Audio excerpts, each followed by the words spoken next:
Hello everyone, it's me, I'm back. Got a little bit of time to make us, it's still wobbling here.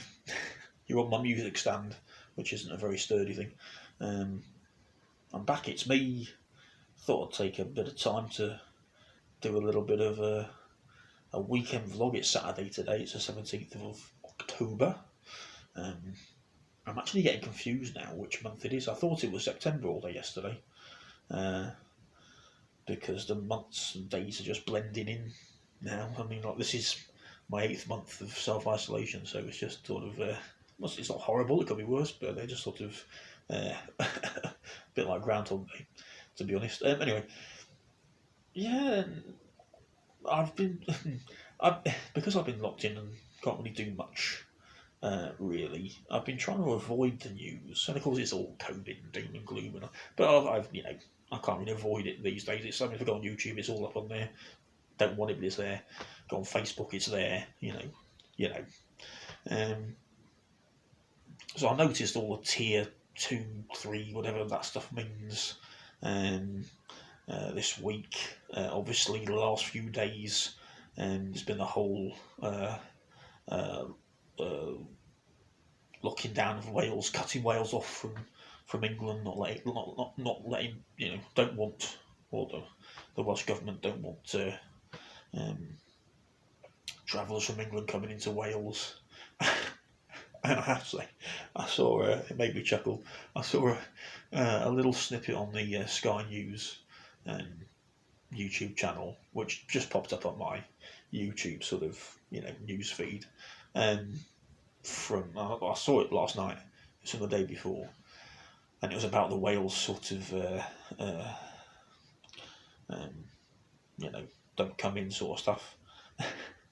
And they actually came to Rill. They came to Rill, the high street in Rill. It's always weird seeing your own sort of high street, somewhere on the telly, isn't it? It's a bit surreal. Anyway, came to the high street, talking to people in Rill, and they said basically, I think the guy doing actual presenting said everyone we spoke to in Rill, well, most people we spoke to in Rill, thought it was a good idea to sort of put down the border from Wales, from England, and they had a few talking heads, obviously. So people in the high street they've stopped to talk to, and every single one of them started off with either "I'm from Manchester" or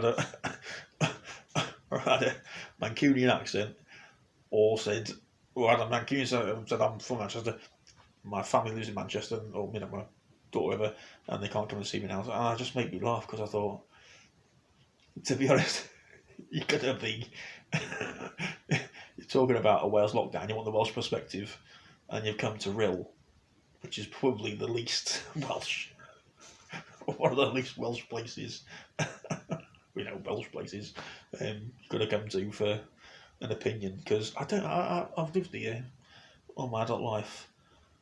I could probably count on 1, 2 hands how many actual sort of Welsh people, Welsh born, that I know, to be honest. Rill's I always think of Rill as a little bit of a sort of an English sort of refugee enclave, for the English working class of sort of the northwest and the Midlands, like me, who came here from England. So it was just funny, it made me laugh. Good old Rill, because I love Rill. Obviously, I'm a councillor, I always tell you. I do love Rill. Rill's a bit of an underdog. I always take the side of the underdog, I'm afraid. That's just the way I am. So it was nice to see. It was nice to hear Rill mentioned on the news, It's a bit like, oh, you do remember we're still here, we do, we still do exist, because sometimes you do wonder, don't you? Even as a town councillor, I do sometimes wonder if people remember outside Rill that Rill still exists. There's still people here that, need the same things everybody else needs. So that was nice to see. Yeah, gave me a chuckle. So yeah, I don't know what you think about the closing the borders. Although the police, North Wales police, are saying it's not just North Wales police. I think police all over Wales are saying it's not workable, is it, with the resources they've got? Which I think has been the sort of nail in the coffin of the lockdown from the beginning. Anywhere in the country is that there's, the figures. Well, no, the figures.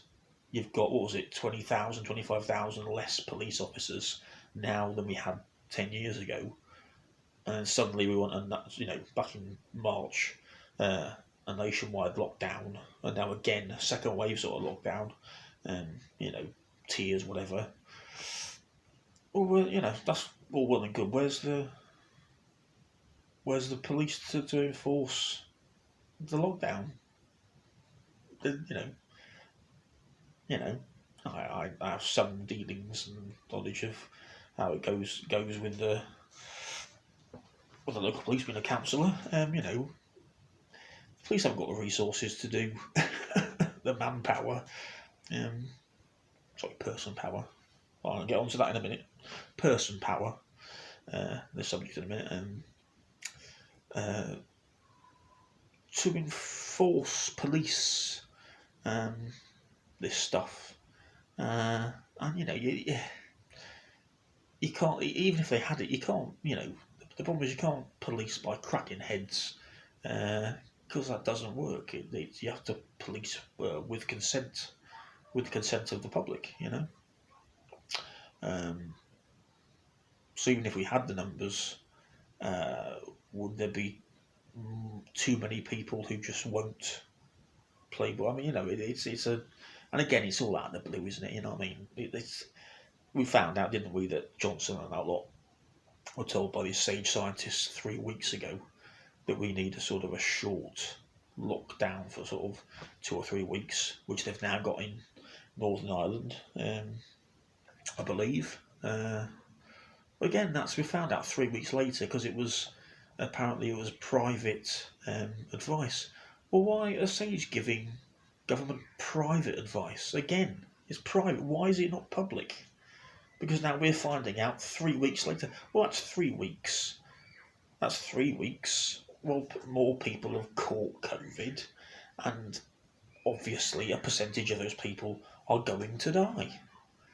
And if the lockdown had happened, perhaps some of them won't be dying in the future, or be hit by COVID so badly that it leads to other problems. Because we found out, haven't we, as the months go on, that even if you don't die of COVID, some people are continuing to suffer from damage to the organs.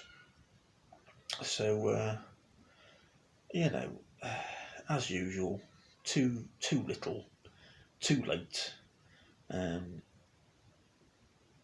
the core of it all is we still don't have tracker and trace here.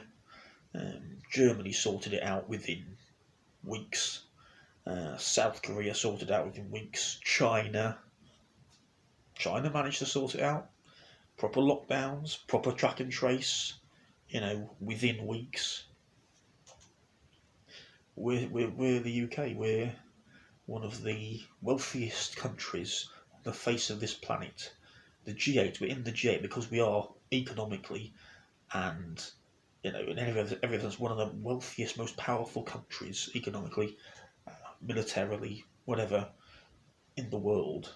Yet we can't, apparently, or incapable, apparently, of sorting out track and trace.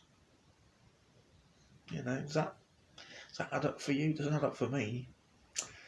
For me, it still feels to me like herd immunity, by, or as they'd like us to believe, via incompetence and mistake. But I think it's been herd immunity has been the unofficial policy from the off.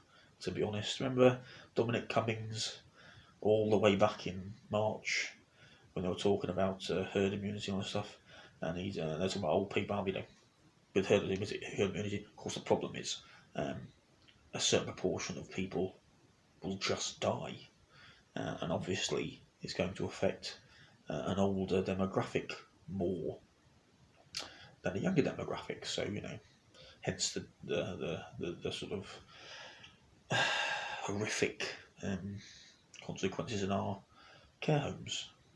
What was Dominic Cummings' response? Let them die, something like that. Because he's accepted it in his mind. He's a eugenicist. He believes in all of this. He thinks he's an intellectual. You see, he likes to think he's some sort of blue sky, great 21st century thinker. When he's really not. He's just a eugenicist. Who just wants to see. He's perfectly happy to see your parents, your kids die off while herd immunity spreads throughout the population, and he stands by and the government stand by and don't really do anything about it. And I think that's more or less what's happened, isn't it? And it's still happening. I mean, I'll say my 8th month now with the family in lockdown, self-isolation, sorry. We're now coming into a second phase of lockdown for other people who weren't in self-isolation to an extent. How long is this going to go on? No idea. There's no end to it, is there? It's in sight so far. So anyway, I really do wonder. I'm not sure I buy that the bumbling incompetence of Johnson and the Tories through all of this, and Hancock and all of that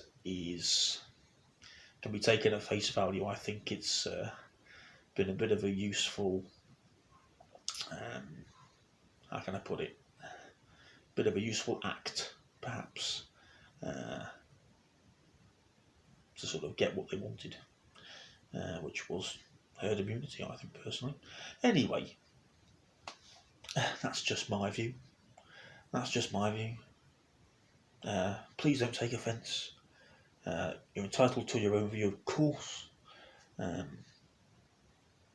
entitled to discuss our views and agree to differ without falling out. Which leads me on, nice segue, to my sort of second topic today for this vlog on this lovely. Well, it was a lovely Saturday. Now it's gone extremely overcast and cloudy.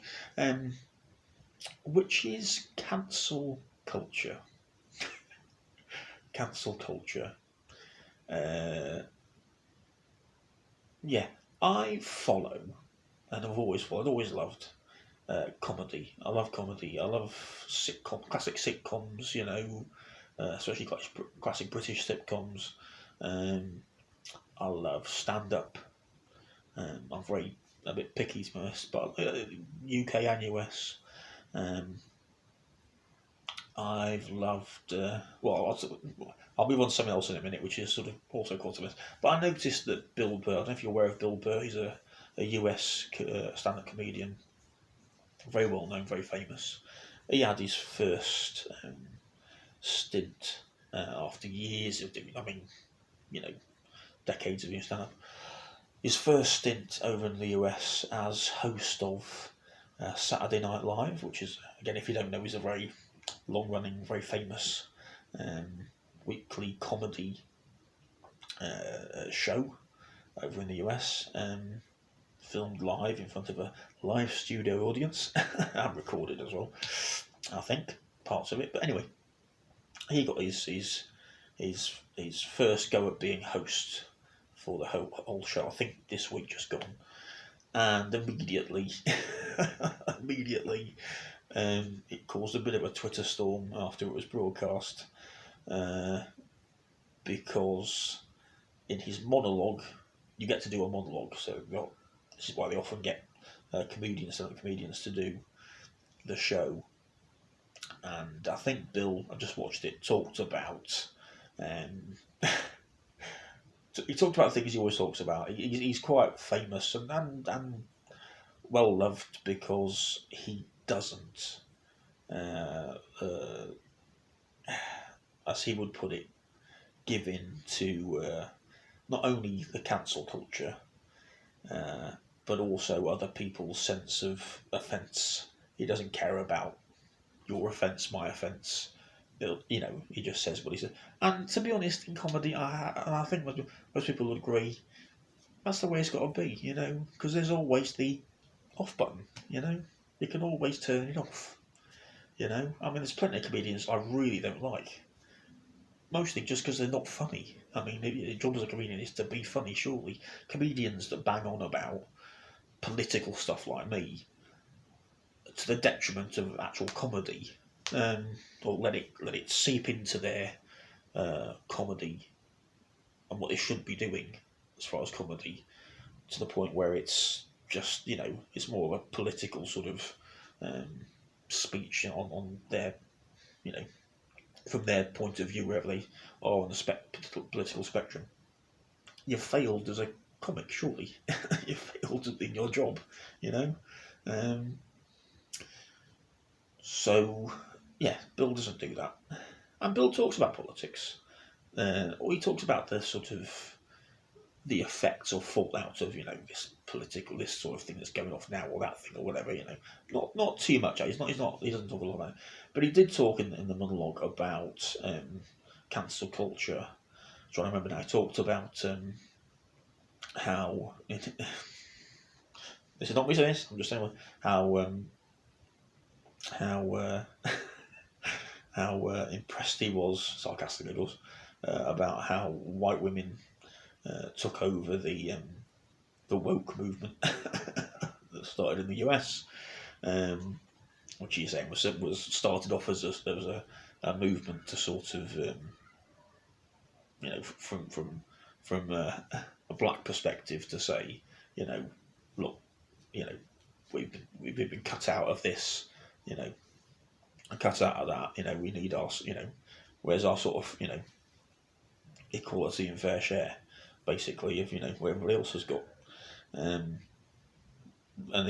he basically says that after about 8 seconds, entitled "Liberal White Women" sort of anybody stuck their sort of Gucci shoe feet into it and just hijacked the whole thing. So of course that's caused enormous backlash on Twitter from that demographic on the whole. What else did he talk about?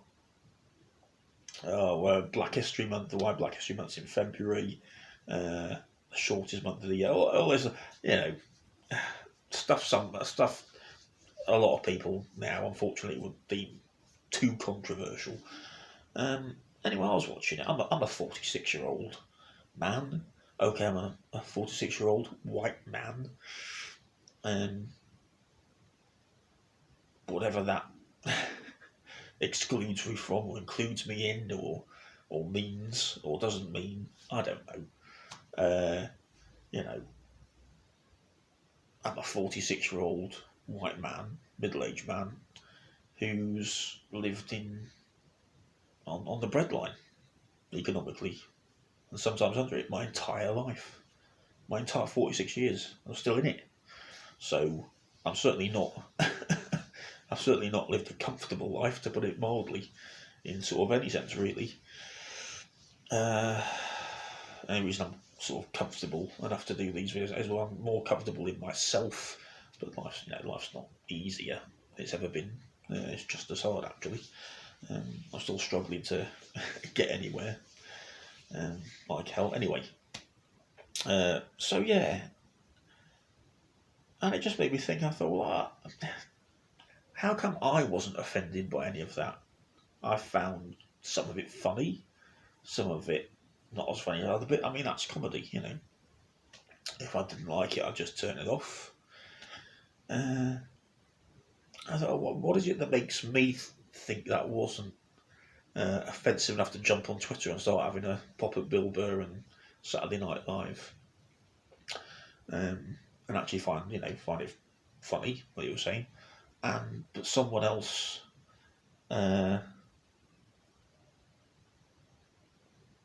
did find it that offensive enough to go on Twitter and write a nasty tweet and how can I put it, sort of put out their offence and how offended they were. I think it all comes down to offence, doesn't it? I mean, people that know me will probably tell you that I can be a difficult little you know what. I try not to shy away from saying what I think I need to say. It has caused problems in the past, but it doesn't mean I don't stand by what I've said. I've had fallings out with people politically. I mean, politics. I mean, come on. But also, I think the people who don't agree with me or fallen out with me in the past or whatever, over what I think, as opposed to what they think over a certain issue, would probably say that, I believe what I've said, and I've said it because I believe it, not just to sort of upset somebody, I hope I don't do that. And I don't think that's what good comedians like Bill do. I don't think they do it just to upset you. That's a take on something, that's what I think. So yeah, what is it? I'm only 46. I mean, obviously, if you're 20 or 18, only 46 is old. But I'm only 46, and I don't find it. And I was thinking back to my sort of childhood and things and teenage years, and yeah, it is. It's an odd world now, isn't it? Because it's all the stuff that you apparently can and can't reference, can and can't say, or not supposed to be able to say reference, or post or write about, or words that you supposed to not to be able to use, or can use, or the context and all this sort of stuff, because it might cause offence, has just it all seems to be so sort of a very recent thing to me, unless I've not been paying attention. I mean, I was reading a few things, maybe I remember from 10 years ago, 15 years ago. It's not that long ago.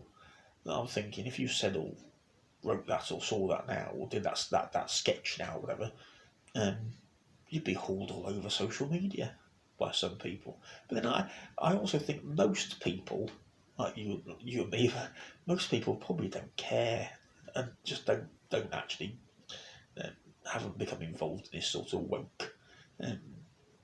I'm offended sort of cancel culture stuff. Because again, the problem with it is that's life. You're gonna get offended. And the question is, does your offence trump, pardon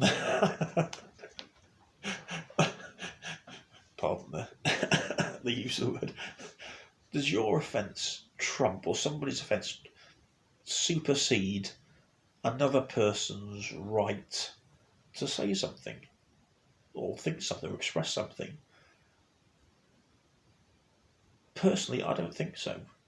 I get offended. I get comments, on social media, or I mean in the street. 3.5 years in the street here, banging the political drum. I've been called everything you can think of. Everything and anything you can think of. Some of it just so bizarre it's actually very funny. And I'm about to laugh. But, that's life. Words are words. Particularly in a sort of political comedy, context. I just worry there's too many.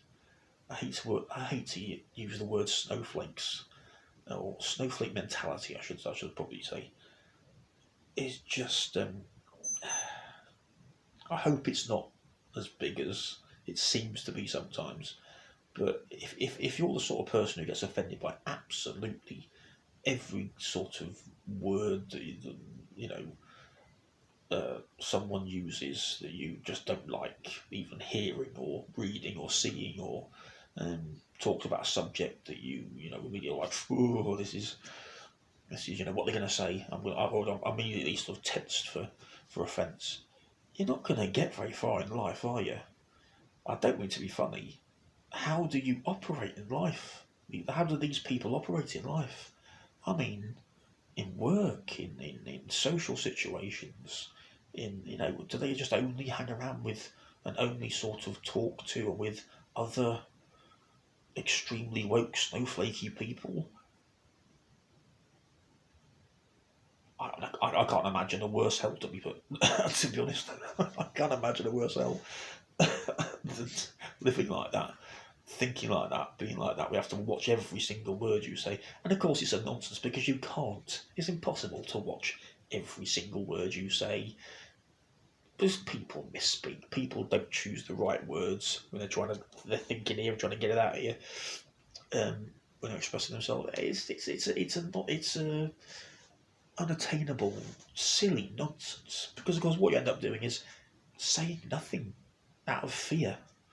So you don't talk about this topic or that topic, stuff that needs to be talked about. I've spent, the past year at university trying to research the dirty word, the C word, class,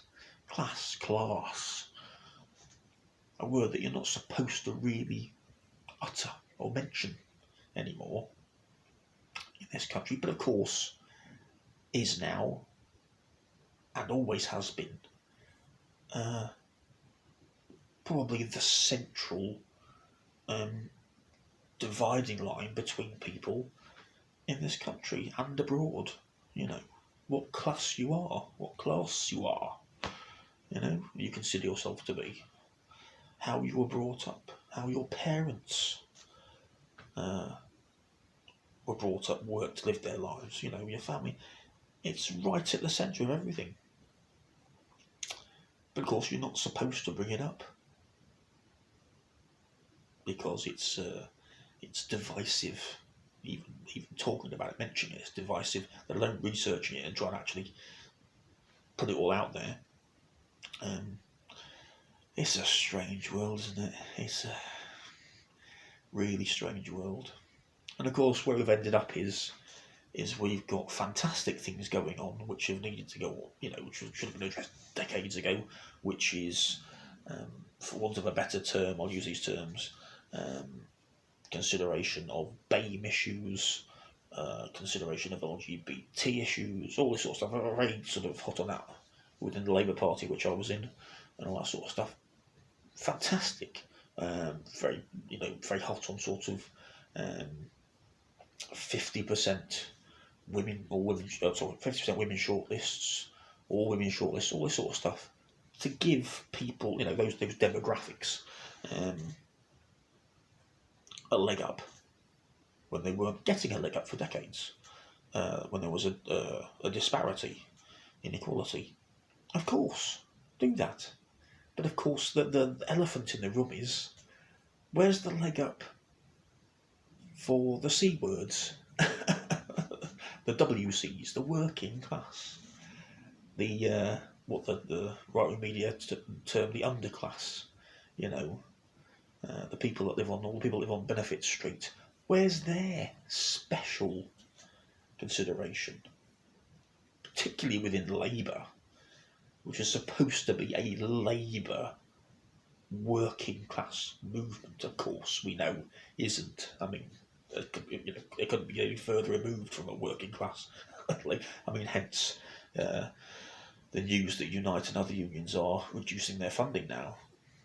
Because, if I was a union member still, why the hell would I want my subs going to Starmer's / Blair's old new Labour Party? Of course I wouldn't.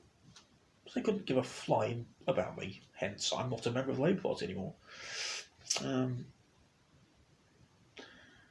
So I hope I haven't. I hope I've stayed away from anything controversial today. And I'd be interested to know what you think. So please do comment down below. Let me know what you think about all these things. If there's enough space on a YouTube form, I don't know. Comment section. And I'll see you next week with a little bit more,